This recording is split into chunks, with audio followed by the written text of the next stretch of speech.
9:14. Suckling on the teat of tech with Paul Brislen and Wammo on Kiwi. All righto, go on. Let's talk high tech. Paul Brislen, auden.wordpress.com. Good morning, Paul. Good morning, how are you? Not bad at all. I'm chuckling though. I'm chuckling about these Microsoft Windows 7 launch parties that are being planned. Bless their cotton socks. They're really good at shooting themselves in the foot, aren't they, Microsoft? So, hot on the heels of Vista, perhaps the worst operating system launch in the history of operating system launches. Yeah. With its 28 different flavors. How did they launch it? Well, they were a bit embarrassed by it, as far as I could tell. I think back to Windows 95, where we had the countdown in Queen Street. We had Whitcoulls staying open late to launch a piece of software which got international news coverage. Yeah. We, of course, were the first in the world with 95. It was bigger than Ben-Hur, but they still ended up, I think, with warehouses full of unsold stock, because basically it's an operating system and nobody cares. Yeah. They just kind of like kicked it out the door, didn't they? Well, they did.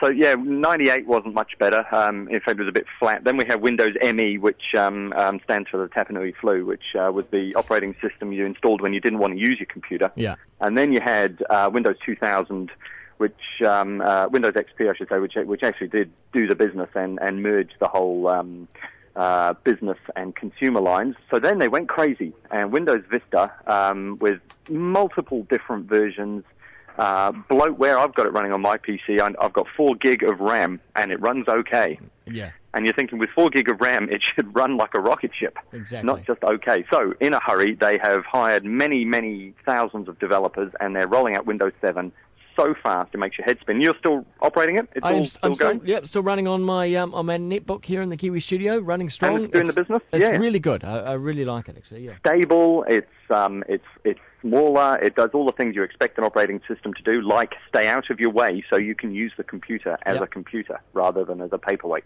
Which, I've got to say, you really shouldn't care what your operating system is, should you? You should just be able to buy a bit of software and start using it, really. But there we are. So they're going to have a party. They're going to have lots of parties.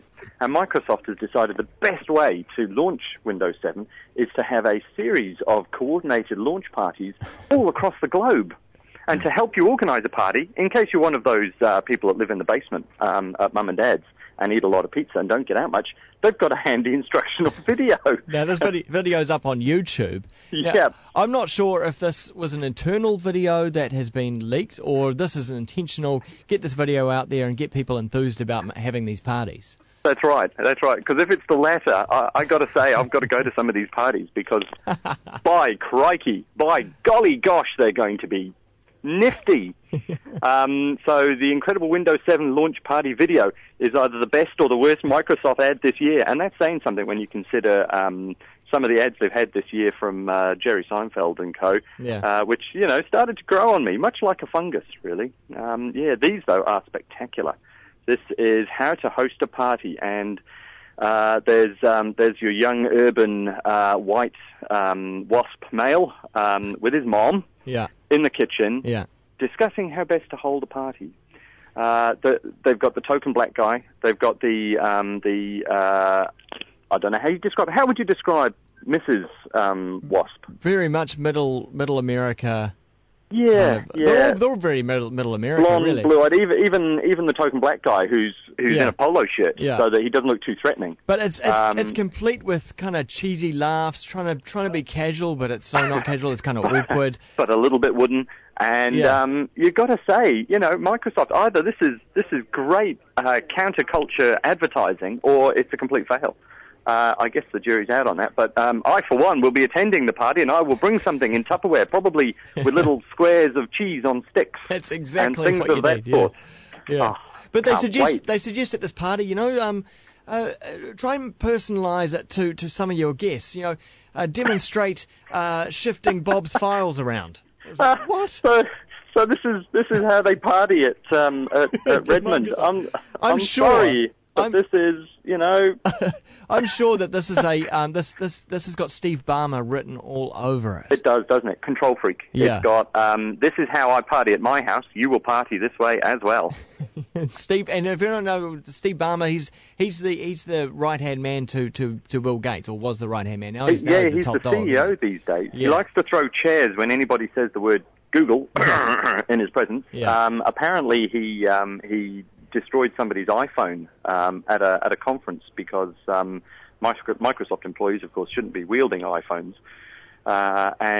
He's very much a fly by the seat of his pants kind of guy, but he's also incredibly buttoned down at the same time, which is quite a contradiction in terms. But Steve manages to pull it off with something called panache. And these parties, I think, are a reflection of Steve's personality. Well, at least Microsoft are making money. News just through this morning that Twitter has once again raised another $100 million in venture capital funding. So this money is being piled into this company that still isn't actually making money yet. But what are they going to do? So now I realise that times have moved on and that you don't need to sell a product to make money.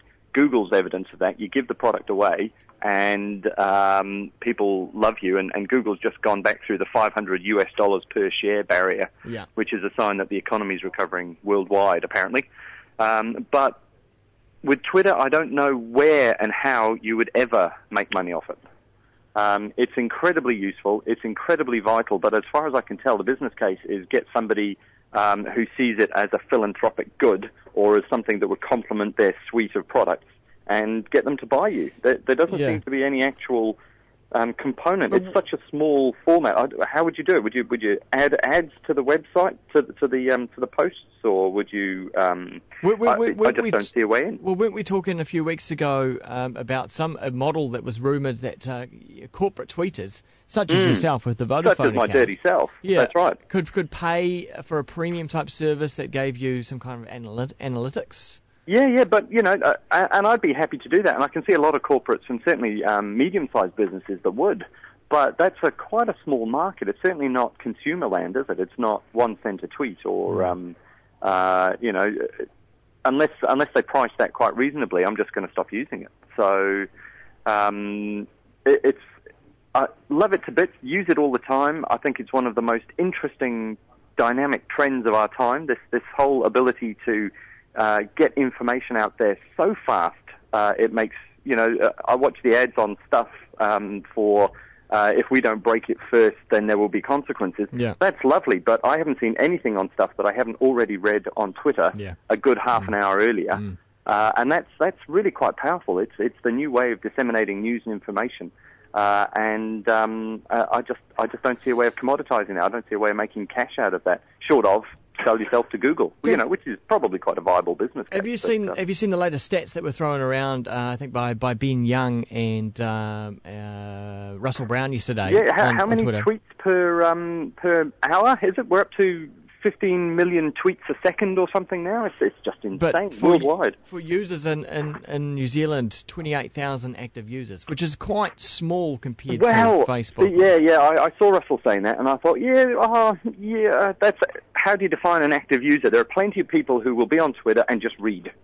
If our forum is anything to go by, for every person who posts, there are probably, I think last time I checked, there are about 250 to 300 people just reading. So on that score, you could say that for every person on Twitter who's actively posting a lot, you've got plenty of people who are posting very occasionally, and a whole raft of people who are just using it as a one-way news source. I tell you who is reading. PR companies are reading. Absolutely. Because yesterday I got into a small discussion about about Norton Internet Security yesterday. I received a phone call within 5 minutes from the PR company saying, actually, the chap who you were just talking to, I think he's got specific issues. Right. So we recommend you still try it, which I am still going to try. The latest Norton, but absolutely. But interesting that they're out there monitoring. Yeah, I thought that was brilliant. I thought, how switched on is that? Yeah, and that's the way it should be. That's certainly how I use it, is to head off trouble before it becomes a media issue. Yeah. You've got to get in there and say, so what is going on? Can I help? And if you can't do that, then potentially somebody's going to have a conversation about your company and your product without you being aware of it. Yeah, and that's a bad idea. That unfortunately has happened for Magnum Mac yesterday on Twitter. Really? There was all sorts of stuff flying around about their service and whatnot, and unfortunately they were not present on Twitter. And to first you hear about it is when John Campbell's producer rings up and says, "Hi." Yeah. Exactly, yeah. We'd like to do a story about you, and you're expected in the studio at 5:50 tonight to answer these accusations, and then all hell breaks loose. Yeah. So no, much better to be involved at the beginning. Really. Even if you're not active, it pays to be monitoring. Oh, it certainly does. It certainly does, and it's good. It's great feedback. You can find out from customers. I've had a few customers who said, "Well, why don't you sell this product?" And I've suddenly thought, actually, why don't we? So that's now going through the process. We're trying to get this particular offer through the marketing team.